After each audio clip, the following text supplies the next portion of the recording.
Hi, I'm Cynthia for Artbeads Cafe, and Cheri is my guest today. Hi, Cynthia. So today we want to share with you some of the different beading stitches. There are so many out there, and it can be confusing after a while. So we have a lot of examples in front of us, and Cheri's gonna do a little demo at the end. And let's start showing you what we put it together. So this is some of our favorites, right? We love doing Peyote Stitch, and there are so many different ways you can do with Peyote Stitch. Really are. So Yes. versatile. Yes, and this is one that we love is the Cellini.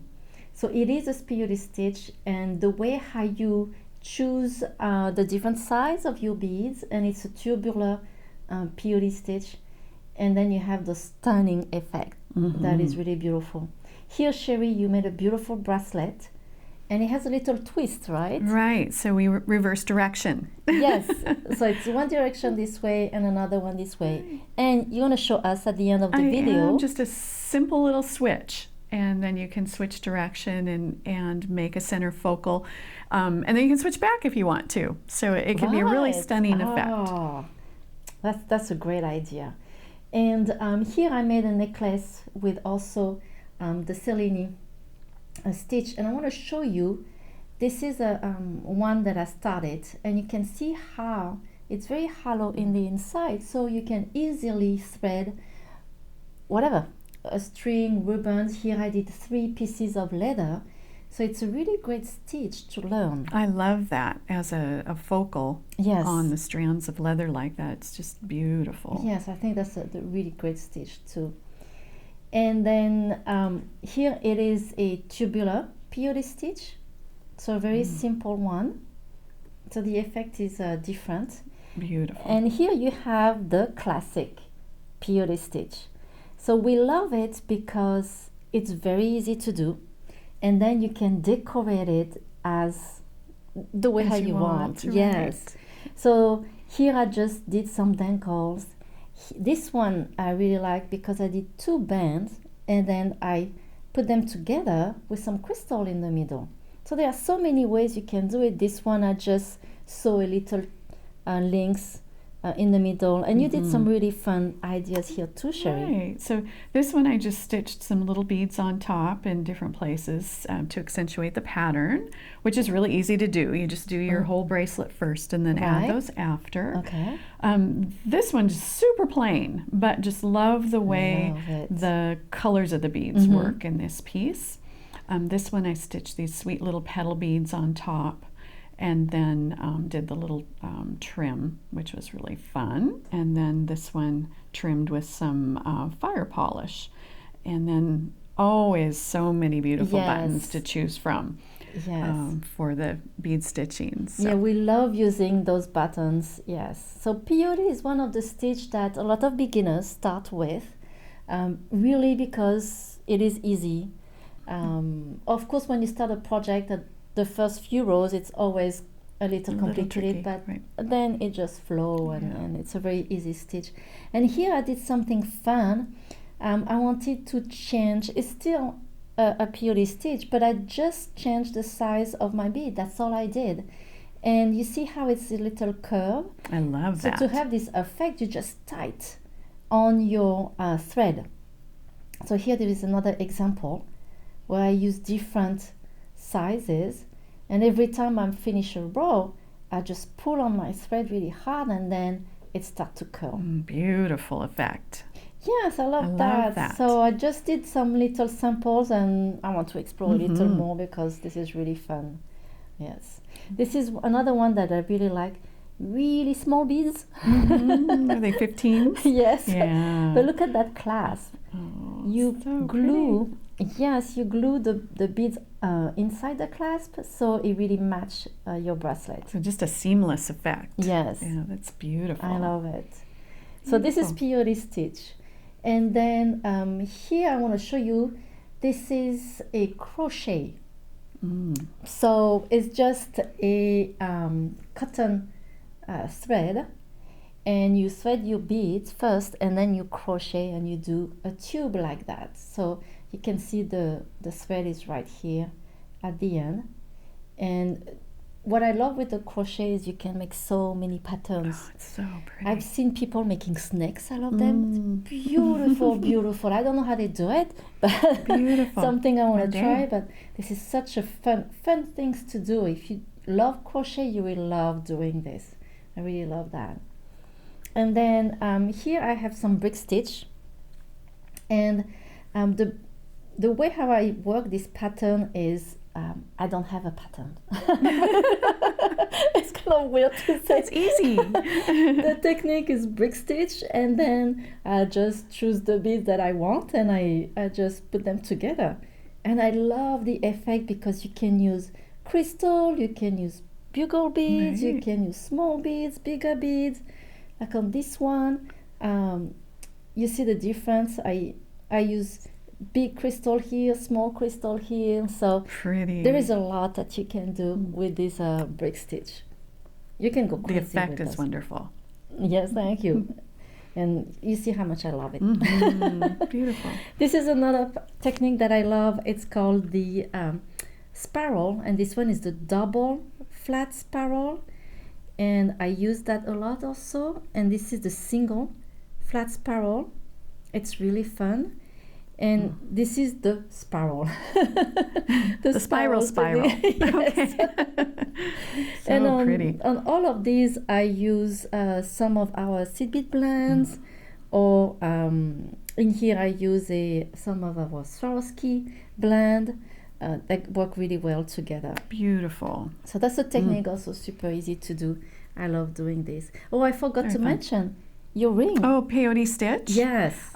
So this is stitched around a beautiful, fancy Swarovski stone. Yes. And it's like doing a bezel, and then you go around the stone and then just add the band after. So that was a lot of fun to do. Mm-hmm.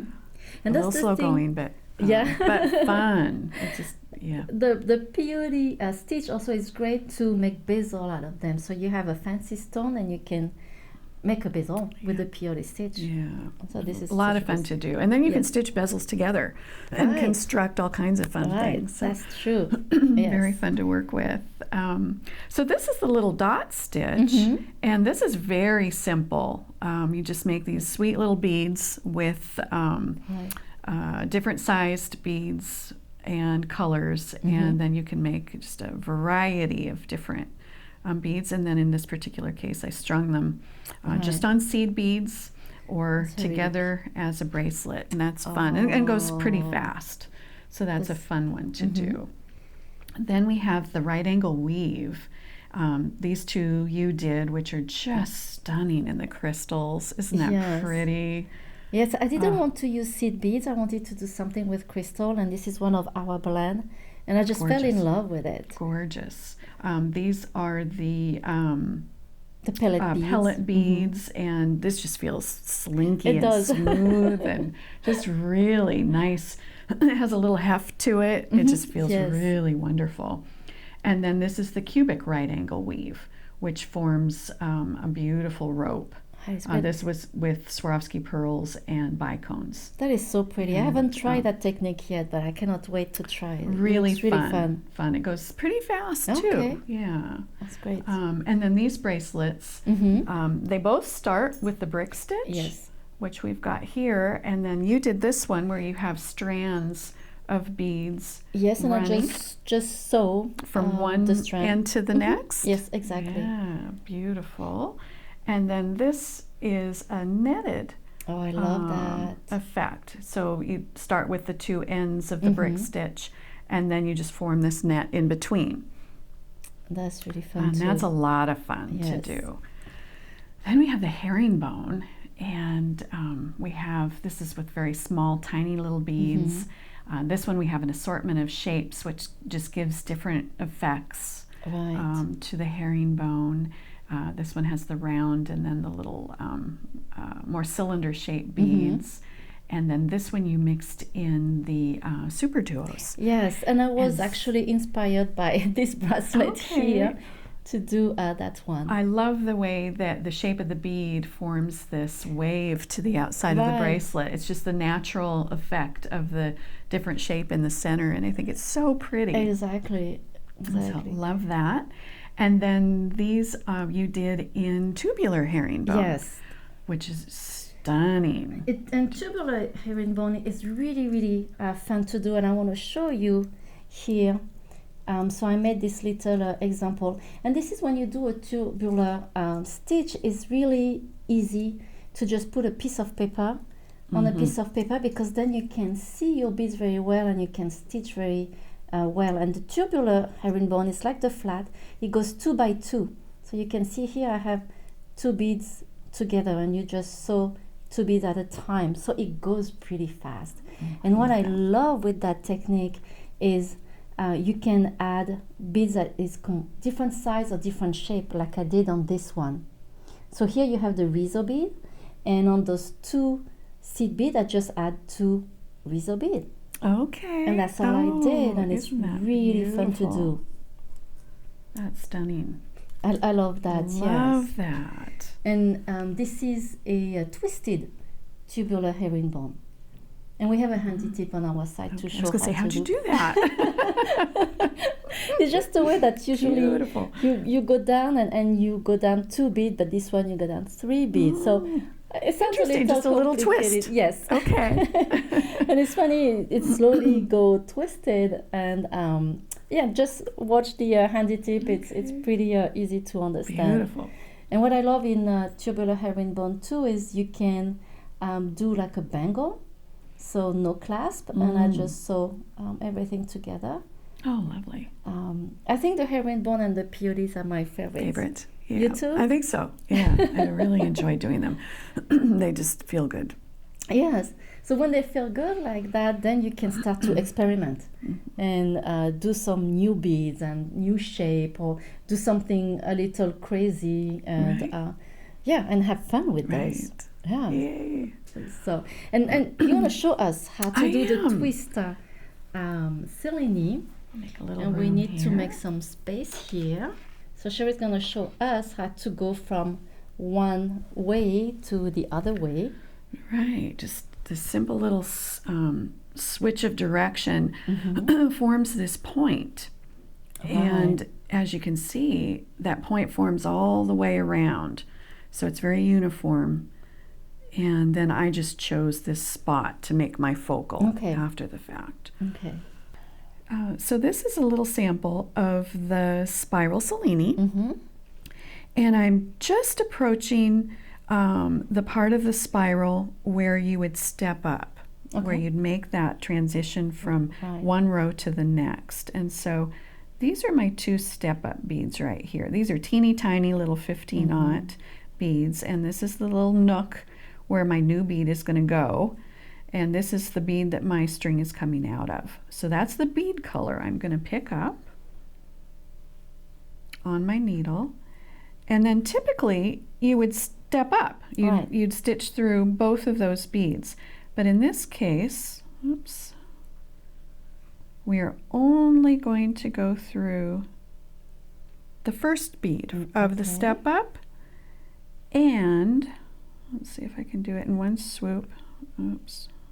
Okay. And the bead below the next step up bead. So if you can see that. So I've got my needle through the first step up bead, but not the second. I've got it instead through that bead below the second step up bead. And then I'm going to pull my thread through. And so my little bead went in place. And now what I want is my thread to be coming out of the second step up bead, but from the opposite direction. And so to get that there, you can see my thread is coming out from here. So I'm going to insert my needle back through the other direction, right there. And pull that through, and now my thread is going the other way. And then because my thread is coming out of one of the small copper 15-aught beads, that's what I'm going to pick up on the needle. And then there's my natural little notch where Right. the bead would go. And then we're just going to stitch through that next bead. Okay.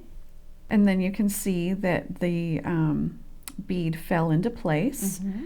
And now you're ready to go, but you're just Right. stitching in the other direction. So originally I was stitching this way in front of my tube. Yes. And now I'm going to just kind of hold this a little different, and I'm going to stitch around the corner, so to speak, in the opposite direction. Okay. And that's the And only that's thing it. you do. And Only now, 2 little sticks. now that spiral will start taking place. Wow. And you'll still have, here's your new step up. So when you come around the next time, you'll just step up like you were before. Okay. And that's all. So you can see in Cynthia's tutorial on how to do the Cellini spiral to start with, and then we'll have a new instructional with PDF on how to make this little transition so that you can do the reverse. Yes. You did tell me that was really easy, but I didn't really believe you. It is really easy. Really easy, right. That was great. Thank you so you're much, welcome. Cheri, for sharing that with us. That was great. And I hope you will enjoy doing the Cellini Stitch. It's really something we love doing. And like Cheri said, you can check on our website how to do this. So thank you, Cheri, Thank for you. coming. Thank you so much for joining us today on Artbeads Cafe. And make sure to subscribe to our email newsletter to see the Cellini Stitch, our great ideas and our great promotions. So thank you again. Merci beaucoup. Au revoir. À bientôt. Bye-bye.